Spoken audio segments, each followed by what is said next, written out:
Welcome to Mind Set in Stone podcasts, where we dive deep into the most compelling books on the shelf. Join hosts Dave and Poppy as they uncover the stories, themes, and ideas that shape our understanding and inspire curiosity. Get ready to explore the big ideas that leave a lasting impact. Let's get started. Welcome back, everyone.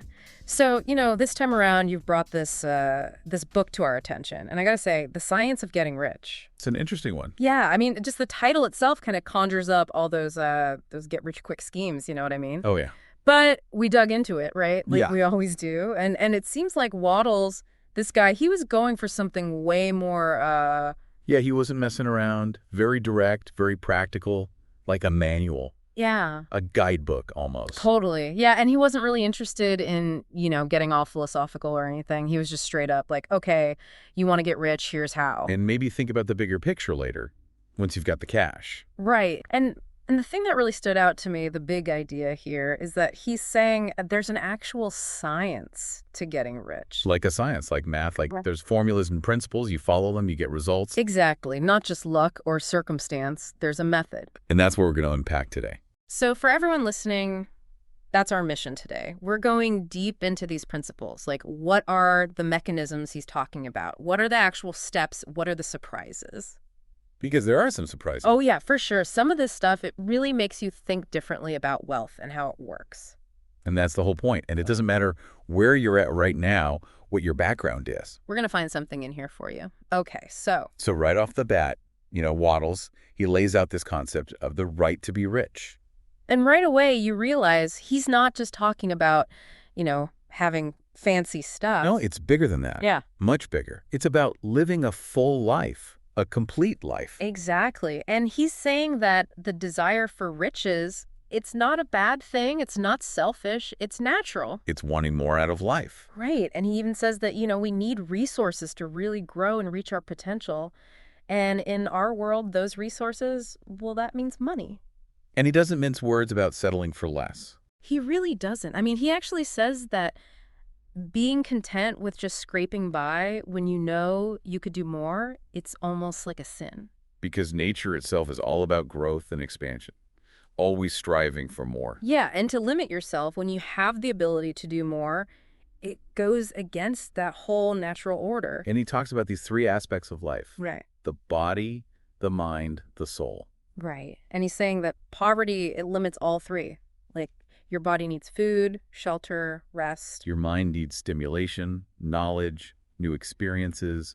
It needs to express itself through love and generosity, contributing to something bigger than yourself. And if you're always struggling to make ends meet, it's tough to do any of that. You're just trying to survive. Exactly. So he's saying this understanding, this science of getting rich, it's not just about money. It's essential for living a truly complete life. And that's why he calls it the most essential of all knowledge. So, okay, we've got the why. Now let's dig into the how. There is a science of getting rich part.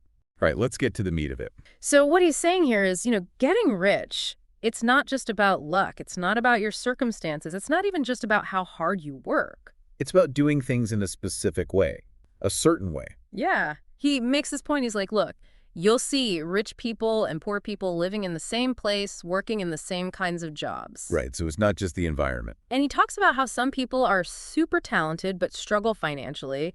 And then there are those who don't seem that special but somehow end up wealthy. Like, what's the difference? Exactly. He's saying there's this underlying method, this certain way that makes a difference. You see it all the time. There are entrepreneurs, they have the best education, the best connections, but they never quite make it. And then there are those, they might not have all that fancy stuff, but they just figure out the formula and they take off. So it's not about the advantages you're born with. It's about this method. And he even addresses the whole issue of, well, what if I don't have any money to start with? Right. That's a common one. And Wattles says, no, that's actually part of the process. Like, if you start doing things in this certain way, you'll attract the capital you need. Or resources will come. It's empowering. It means anyone can potentially do this. So then, of course, the question becomes, okay, if this certain way really works, is it available to everyone? Or is it only for a select few? Yeah, a lot of people probably think that, right? Like, it's too late for me. The opportunities are gone. And Wattles is like, no way. He's like, look, people from all walks of life have gotten rich. Different talents, Different levels of intelligence, some stronger, some weaker, doesn't matter. The key is the method. If other people in your community, in your country, can become wealthy, then you can too. So, okay, cashless is real, it's accessible. But what about the whole idea that all the opportunities are already taken? That the wealthy have monopolized everything? Yeah, that's a big one. And Wattles actually has a whole chapter on this. Is opportunity monopolized? He tackles it head on. What does he say? He's basically like, nope. He gets that, in his time, there were these huge industries like the railroads that were tough to break into. But he's like, look, things are always changing. New opportunities are always popping up. Like the electric railway that was coming in back then. Right. Or the idea of flying machines. Exactly. He's saying that technology changes, society changes, and new avenues for wealth are always being created. Think about the internet. I mean, that's created more opportunities than anyone could have imagined just a few decades ago. So it's not a fixed pie. There's always new pie being baked. That's a good way to put it. And he also talks about wage earners. He's saying that even if you're working for someone else, you can still improve your situation by using this certain way. Not just trying to climb the corporate ladder, Yeah. but actually creating new value and opportunities. Right. He gives this example of workers in Belgium who started cooperative industries. Like, they were able to achieve a lot collectively by using these principles. And this ties into another big concept he introduces, this idea of formless stuff, or original substance. Yeah, this is where things get a little metaphysical. It is, but it's really important. Everything in the physical world comes from this single source, this substance that's formless, but it has the potential to become anything. It's like the raw material of the universe. Right. And here's the key. It's inexhaustible. There's always more. It's constantly creating new things while old forms dissolve and change. So basically, there's no shortage. Abundance is the natural state. So he's flipping a whole scarcity mindset on its head. Completely. He's saying that poverty isn't a result of there not being enough resources. It's a result of people not connecting with this infinite supply. By not doing things in a certain way. Right.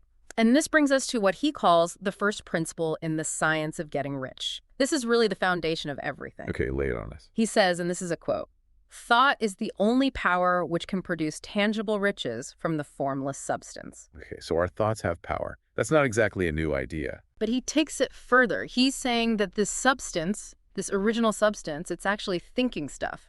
And when you have a thought, a clear thought about something, you're actually creating an impression on this substance. And that impression, that thought, can become a reality. Exactly. He uses the example of the universe itself. Like, he says the whole universe is basically a thought world. But think about it. The idea of a dynamic, expanding universe, that thought existed in this formless substance before the universe even came into being. And that thought caused the creation of stars, planets, everything. It's still shaping and guiding the universe right now.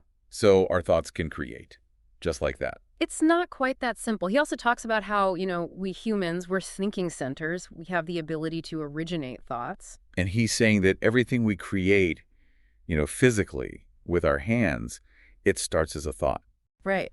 But for a long time, we've focused mainly on manipulating existing matter rather than creating new things directly from thought.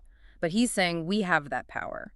We can cooperate with this formless intelligence, this creative force, and bring our thoughts into reality. That's a powerful idea. Mm-hmm. But, some people are going to hear this and be like, come on, that's just positive thinking.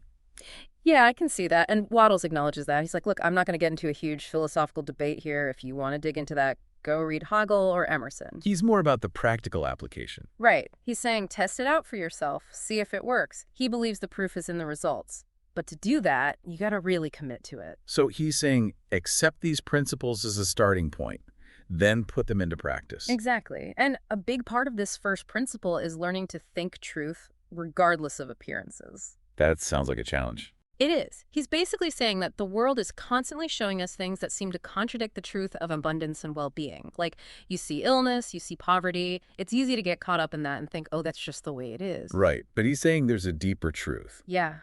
He's saying that there's no real disease, only disruptions and natural harmony, that the true state is health. And that there's no real lack, only abundance that hasn't been tapped into yet.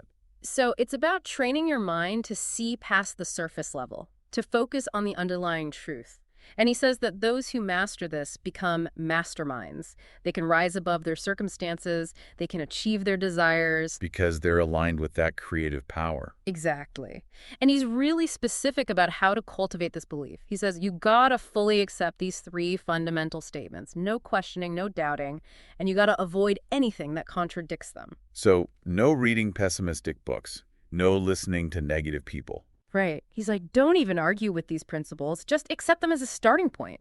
Like the rules of math. You don't argue with those, right? So it's about building a foundation of unwavering belief. And then, from there, you start to act. Okay, so the next big concept he talks about is increasing life. Okay, so how does this tie into getting rich? He's basically saying that this desire we all have for riches, it's connected to a bigger universal principle. The principle of growth. Yes. He's saying that the intelligent substance, the source of everything, it wants life to increase. It wants everything to grow and expand. Like a seed wanting to become a tree. Exactly. And he sees our human desire for more knowledge, more experience, more development as a reflection of that. It's not just us being greedy. It's part of a cosmic drive for expansion. So our desires are actually in alignment with the universe. That's what he's saying.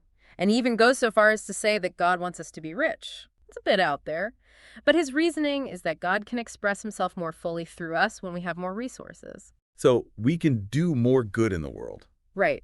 But he's also careful to say that it's not just about selfish accumulation. It's got to be aligned with this universal good. Exactly. The intention behind the desire is key.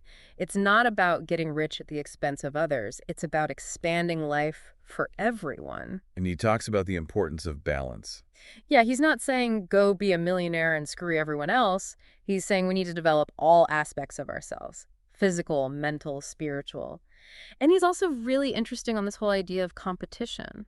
Like, it's not a dog-eat-dog world. He's saying that we've been operating under this mistaken belief that there's only a limited amount of wealth and we all have to fight over it, but that's not true. There's enough for everyone. And he's saying that the way forward is through creation, not competition. You don't need to take something from someone else to get rich. You create new value. You expand the pie. He even talks about those big industrialists of his time, like they were kind of unknowingly organizing things, but their methods were becoming outdated. Yeah, he's saying that era of cutthroat competition, it's gotta go. The future is about cooperation and creation. So how do we actually do that? How do riches come to us in this certain way? Okay, so he's clear that we still have to interact with others. We still have to make deals. But it's not about being sneaky or taking advantage of people. It's about creating win-win situations. Exactly. He's saying that the key is to always give more in use value than you take in cash value. What does that mean? He uses this example of selling a painting. The materials might only cost a few bucks, but the value to the buyer, the emotional impact it has on them, that's the use value. And that can be worth way more than the price tag. So it's about the benefit to the other person. Right. And he says that you should structure your business in a way that benefits your employees too. Give them opportunities to grow. So it's not just about profit. It's about creating value for everyone involved. Exactly. And this is important. He's not saying that you just think about getting rich and poof, it happens. So it's not magic. No, he's saying that you hold the mental image, the vision, with faith and gratitude. And the universal intelligence will work through existing channels. It will influence people to bring you opportunities. You'll find yourself in the right place at the right time. So it's a combination of inner work and outer action. Right. And he encourages us to ask largely. Don't limit yourself. He uses this analogy of a kid who has the potential to be a great pianist, the desire to play. That's the infinite trying to express itself. So our desires are actually a reflection of something bigger. And it's our job to cultivate those desires, to give them a clear form, and then act on them with faith. And that brings us to another crucial element, gratitude. Okay, why is gratitude so important in all of this? Wattles is like, gratitude is step one. It's the foundation of connecting with this infinite supply. He says there are 3 things you got to do. First, believe in this intelligent substance. Second, believe that it wants to give you what you desire. And third, cultivate a deep sense of gratitude for what you already have and for what's coming. He's saying that if you're not grateful, you're basically cutting yourself off from the source. you're closing the door on the abundance that wants to flow to you. And he explains how gratitude works. He says it brings your mind into harmony with the creative energy of the universe. It shifts your focus away from lack and towards abundance. Right. And he even talks about this law of gratitude. Like a law of physics. Kind of. He's saying that every action has an equal and opposite reaction. So when you send out gratitude, you're sending out positive energy, and that creates a reaction. Things start moving towards you. And what happens if we don't cultivate gratitude? He says we end up focusing on what we lack, on what's wrong, and that just attracts more of the same. Like a self-fulfilling prophecy. Exactly. But when you're grateful, you're focused on the good, on the potential, and that attracts more good into your life. And here's another key point. He says that true faith is born from gratitude. How so? When you're genuinely grateful, you naturally expect good things to happen. And that expectation, that's the foundation of faith. It's like trusting that the universe has your back. And he encourages us to be grateful for everything, even the things we might normally complain about. He's like, be grateful for the rich people who are organizing industries. Be grateful for the politicians who are, doing their thing. Because it's all part of this bigger system that's working towards abundance. Right. Okay, so next we get to the thinking in the certain way part. Okay, so this is about how we direct our thoughts. Exactly. He goes back to that analogy of the person visualizing their dream home. He's saying you got to get really clear about what you want. It can't just be a vague desire. You need a detailed blueprint. Right. He uses this example of sending a wireless transmission. If you just send out random signals, nothing's going to happen. You need a clear, specific message. And that's how it is with our thoughts. We've got to be precise. And we got to keep that image in mind constantly. Like a sailor navigating by the stars. You got to keep your destination in sight. He's saying that your desire should be so strong that it naturally fills your thoughts. So it's not about forcing yourself to think about it all the time. It should be more like you can't help but think about it. It's that compelling. But it's not enough to just see the picture. You got to have the purpose to make it real and the faith that it's already happening. He's saying, live in the feeling of having it now. Yes. And he connects this to prayer. He talks about that verse, believe that ye receive them and ye shall have them. So it's not about begging or pleading. It's about claiming what's rightfully yours. Exactly. And he's saying that this kind of praying without ceasing, it's not about constantly talking to God. It's about holding that vision with unwavering faith. Okay, so next he talks about how to use the will. This is interesting because a lot of people think that getting what you want is all about willpower. Right. And Wattles is like, whoa, hold on. He's very specific about how to use willpower. He says, you should never use your will to try and control other people. Or to force things to happen. Right. He says that's ethically wrong and it just doesn't work. The only thing you should use your will for is to control yourself. To keep yourself on track. He's saying that the formless substance, it's inherently cooperative. It wants to give you what you want. You don't need to force it. It's more like aligning yourself with that flow. Right. But you do need willpower to maintain that alignment, to resist doubts and fears. Because those doubts and fears can really mess things up. He says they create negative impressions on the formless substance. They push your desires away. And he warns against focusing on poverty, even if your intention is to help. He says the best way to help the poor is to become rich yourself and show them the way. And then he gets into further use of the will. So more tips on directing our mental energy. Yeah, he doubles down on this idea of not dwelling on the past.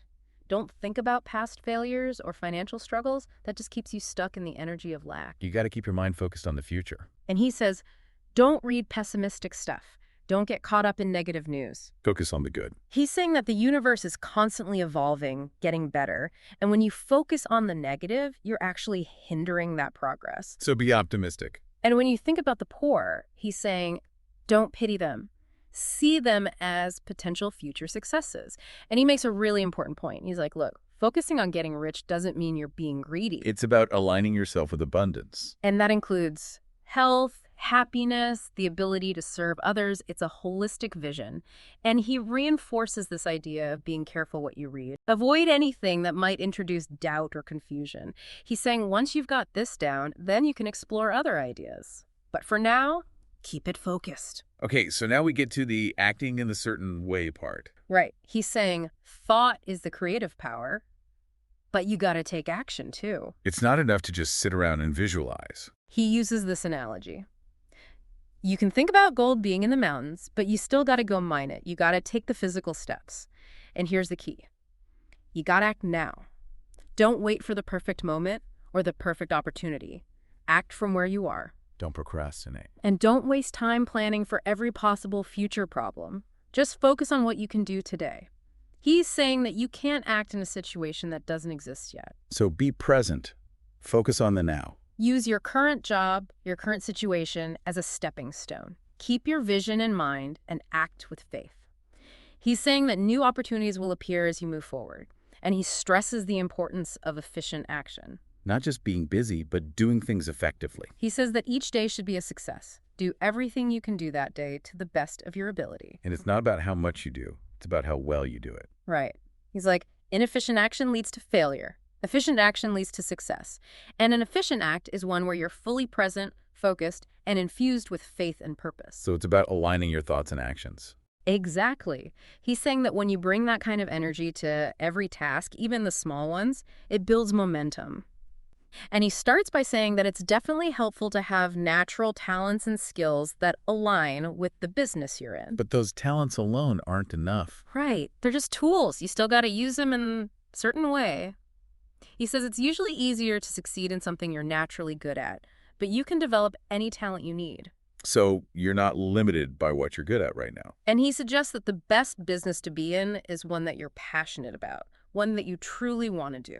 Because that desire indicates potential. Right. And if you're not sure what that is yet, he's like, don't make any rash decision. Just keep working on your vision, keep cultivating gratitude, and the right opportunity will appear.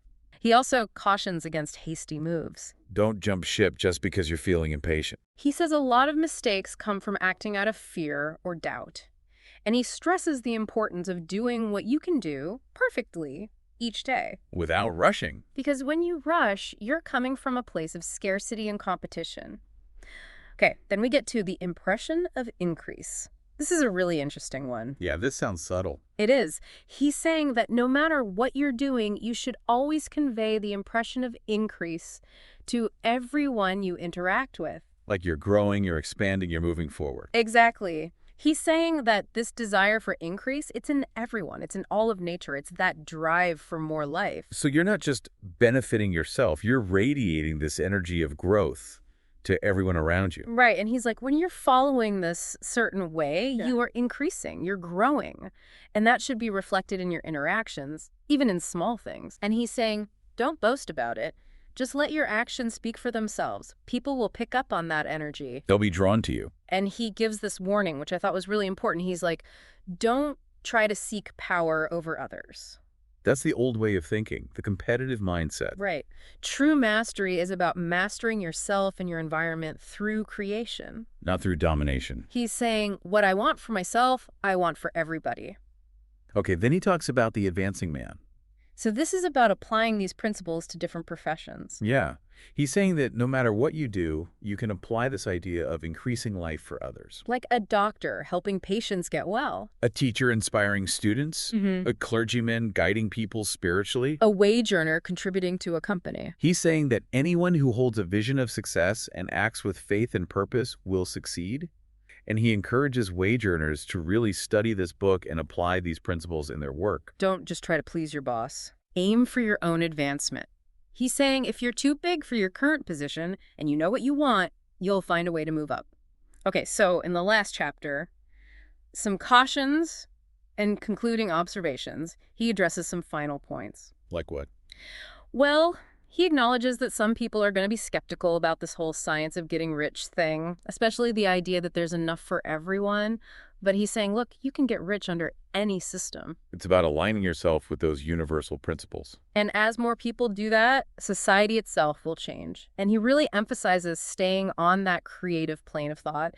Don't slip back into scarcity thinking. Or wreck yourself immediately if you do. And he says, don't worry too much about planning for the future. Just focus on doing your best today. The obstacles will take care of themselves. Trust the process. And he's like, watch your words. Don't talk about yourself negatively. Don't complain about your circumstances. Don't even admit the possibility of failure. He's saying those words have power. They shape your reality. And he encourages us to see the world as constantly becoming, constantly growing, and to see apparent evil as just undeveloped good. So it's about having a positive outlook. And he says, don't be discouraged if things don't go exactly as planned. Sometimes those failures lead to something better. It's all part of the journey. And finally, he's like, if you're not getting the results you want, you're probably not asking for enough. Expand your vision. Keep studying this book. Make it your constant companion. So it's a lifelong practice. Okay, so, wow, that was a lot. What are the key takeaways for our listener? All right, let's condense it. First, your thoughts have power. Use them to create a clear vision of what you want. Hold that vision with faith and purpose. Second, take action.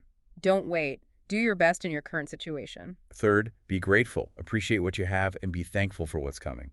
Fourth, focus on creation, not competition. Sure. Contribute to the abundance of life for everyone. And finally, master your mind. Use your will to stay focused, positive, and aligned with the certain way. So to everyone listening, how can you apply this in your own life? What mental images are you going to start cultivating? What actions are you going to take today? How can you deepen your gratitude? Where are you holding on to scarcity thinking? We encourage you to really think about this. Take some time to reflect. And remember, this science is available to everyone. Start applying it and watch your life transform. Thanks for joining us for this deep dive. See you next time.